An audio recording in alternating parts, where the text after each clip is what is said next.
há 2 semanas atrás, esse grupo em São Paulo vai protestar como qualquer cidadão brasileiro, liberdade de expressão, eles vão para a Avenida Paulista.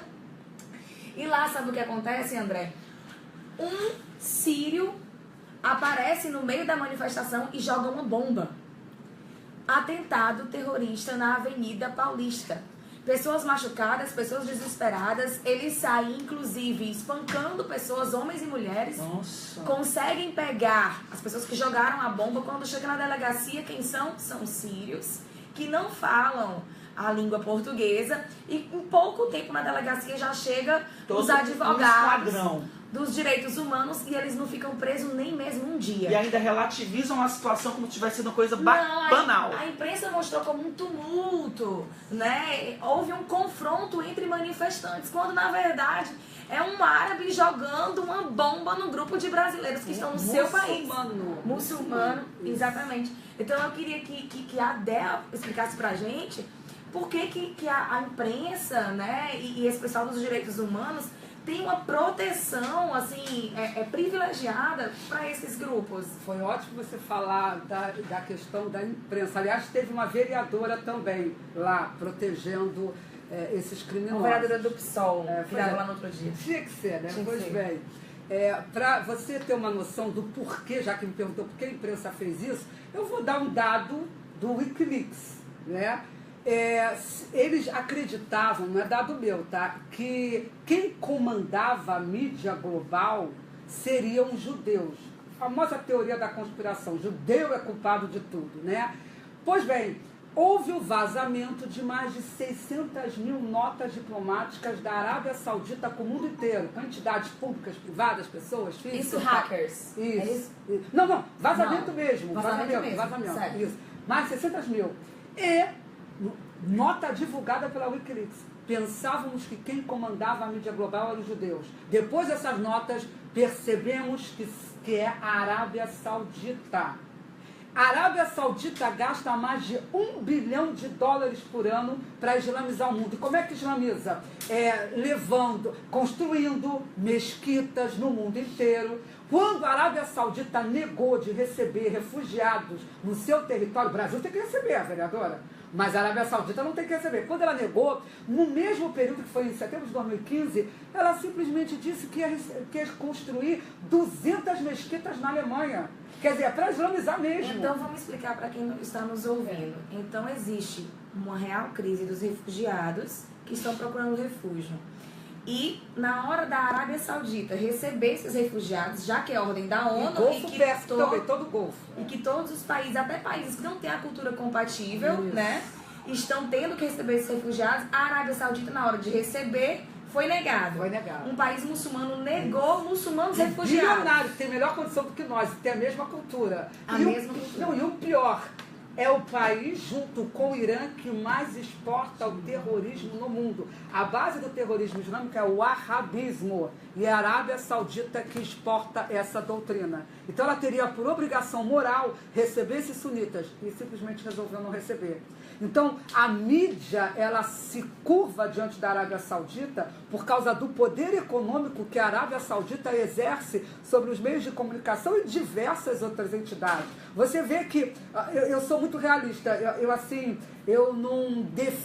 Seja lá quem for, se tiver no erro, eu tenho que denunciar. O próprio Trump, que tomou medidas boas, né, em relação à imigração, ótima, maravilhosa, mas ele mesmo foi pedir a bênção da Arábia Saudita, teve há pouco tempo no território saudita, quando na realidade a Arábia Saudita é um dos países que mais viola direitos humanos no mundo e está, hoje é responsável, olha o absurdo, um país que é misógino, que odeia a mulher não pode nem dirigir, mulher não tem direito algum, não pode sair de casa sem marido, não pode usar um salto sequer.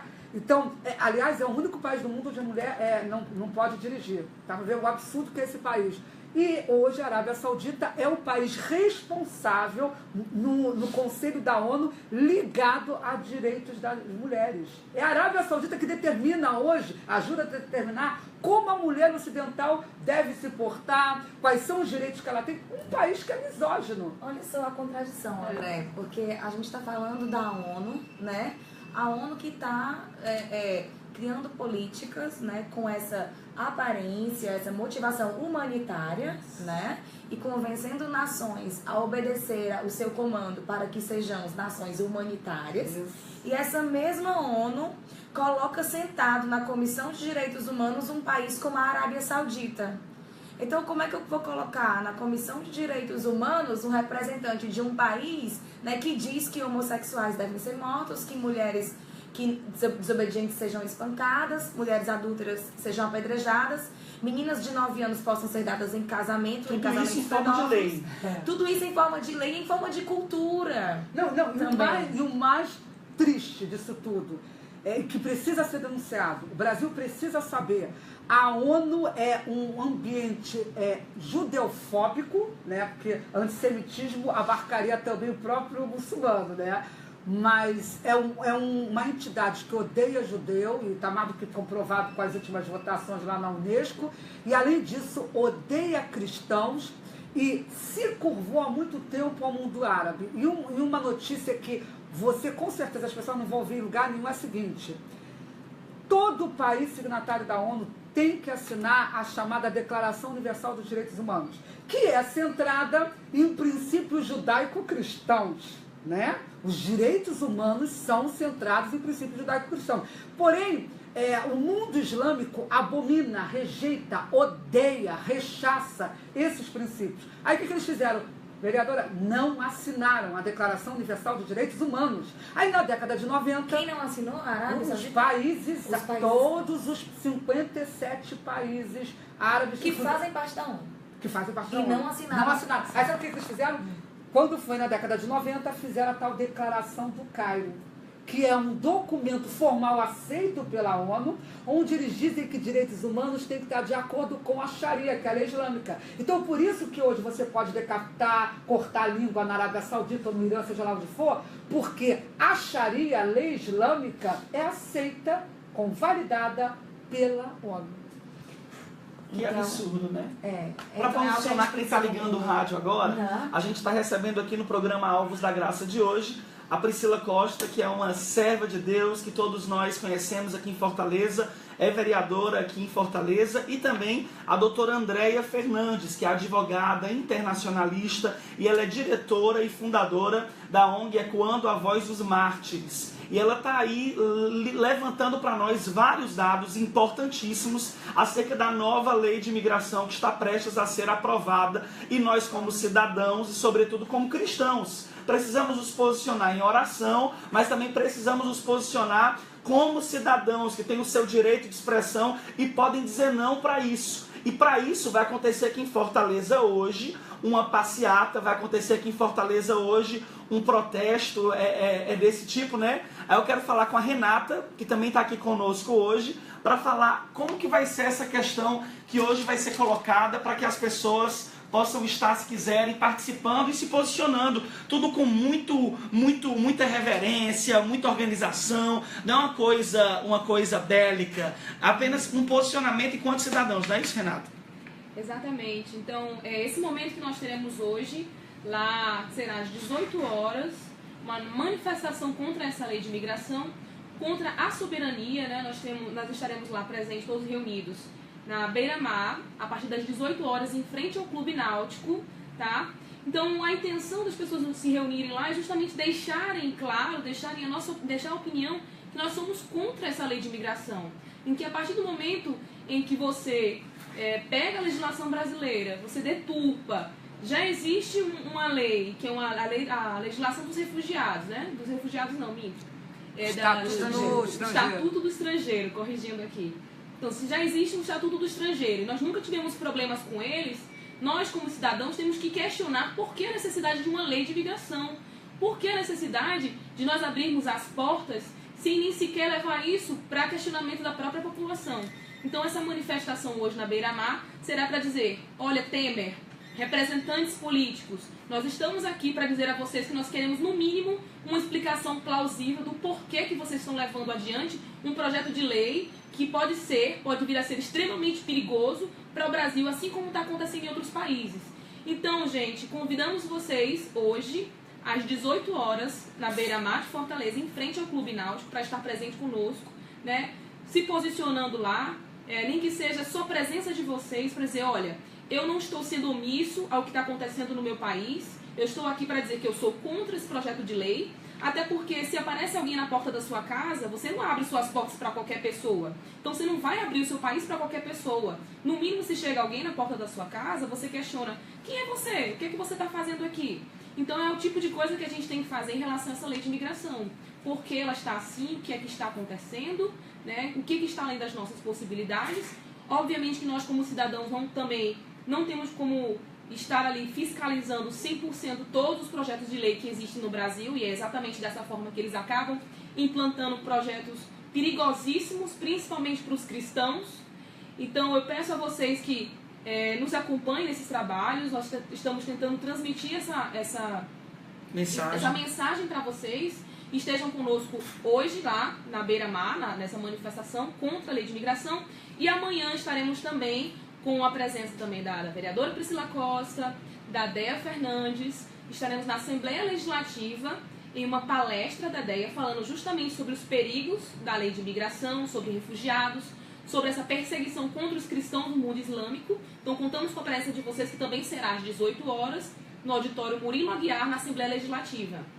É isso aí, vocês estão nos ouvindo, participem, porque como cidadãos nós também podemos e devemos nos posicionar. Eu vou passar o meu segundo bloco de hoje para o final do programa, já que a gente está nesse bate-papo aqui e está indo tão maravilhosamente bem, tantas informações necessárias, onde eu recebo hoje a doutora Andréa Fernandes, que está aí se posicionando, e eu quero perguntar um pouco para a vida pessoal dela. O que fez com que você se posicionasse em um território tão bélico, tão perigoso, em nome de um chamado tão profundo como esse, que é defender as minorias e cuidar daqueles que o mundo quer muitas vezes destruir?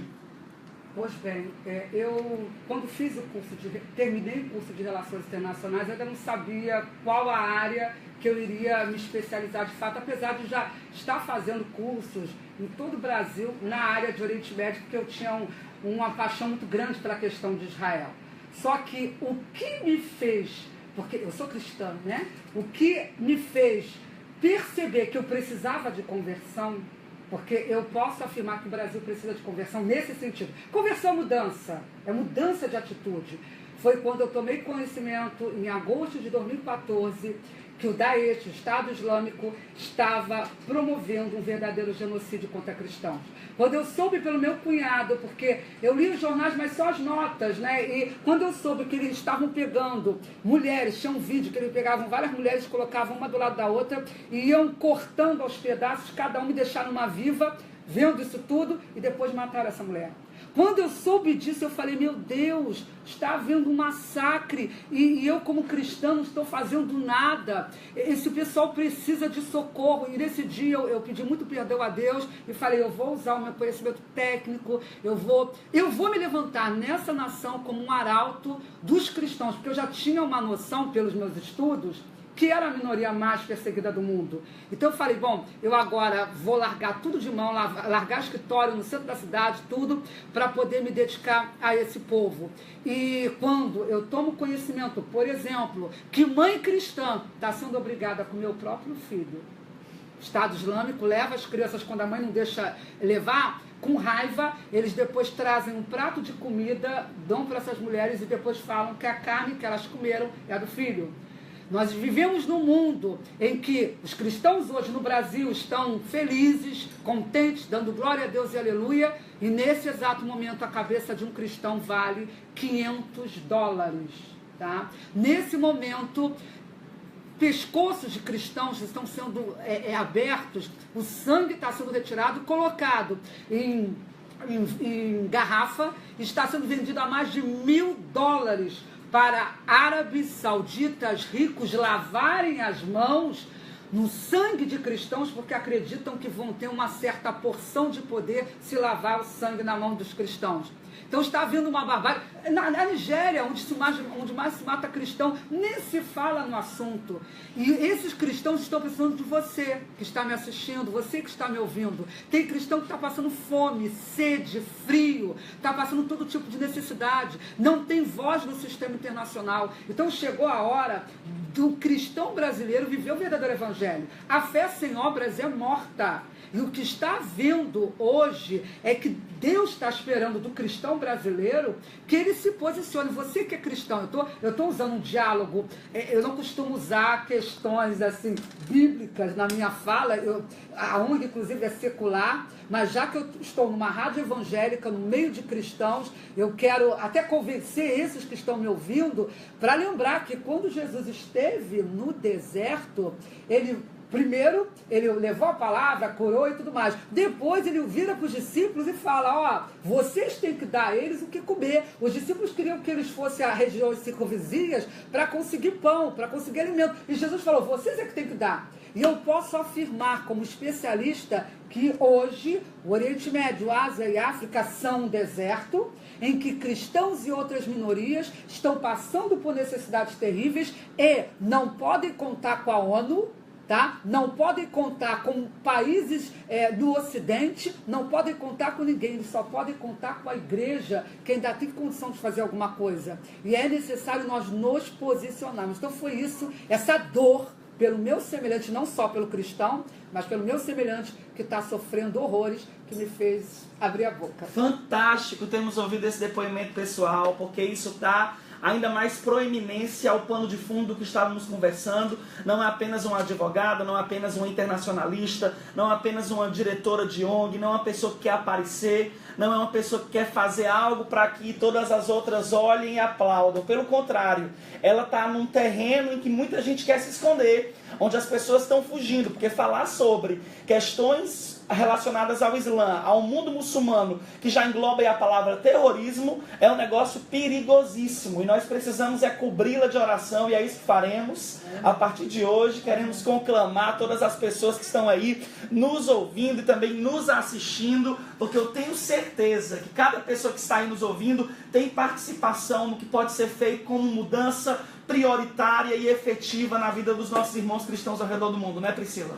É verdade. O que você pode fazer também é amanhã. Eu queria reforçar o convite que a Renata fez. Hoje estaremos em frente ao Náutico às 18 horas, protestando contra essa lei de imigração da forma que está. E também amanhã, às 18 horas, na Assembleia Legislativa, aonde a doutora Andréa vai estar expondo de forma categórica e científica os porquês dessa lei ser um perigo para a soberania nacional. Estaremos lá. Quero convocar todos os ouvintes do programa. Eu vou estar presente também. E você que está me ouvindo agora, dê prioridade a esse assunto, porque é um assunto que não é de algo que vai acontecer, não. É algo que já está acontecendo nos becos e valados dos congressos, aprovando leis, completamente interesse maligno, completamente interesse de minorias e que muitas vezes tentam passar como se fosse interesse de maiorias. Minorias que gritam alto, minorias que falam alto demais e que na verdade precisam ser desenvolvidos diálogos acerca desse assunto para trazerem conhecimento a toda a população. Priscila e doutor André, eu quero agradecer demais a presença de vocês aqui no programa. Voltem sempre, vamos tentar fazer mais programas sobre esse, que eu tenho certeza que trazem um cunho, além de um cunho espiritual, que fala sobre toda essa situação, um cunho cidadão, de cidadania completo. Muito obrigada a todos, André, que você possa sempre ser essa pessoa que também de forma cidadã transforma aí o que Deus colocou na sua mão, que é esse programa de rádio, em uma plataforma de mudança de mundo. Muito obrigada. Amém. Doutora Andréia, muito obrigado pela sua presença aqui. Eu que agradeço, André, por esse convite maravilhoso.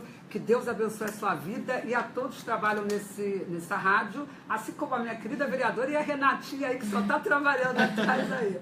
Um beijo para todos vocês. É isso aí, a gente vai para o segundo bloco de parceiros, mas já a gente está de volta. Não sai daí, você está ouvindo o programa Alvos da Graça. Deixa aqui, faz o convite, pessoal. Eu vou fazer. Dá tchau aí pro pessoal. Pessoal, tchau. Tá na hora de vocês irem pra Beira-Mar agora, às 18 horas, em frente ao Náutico. Vamos lá. Ok.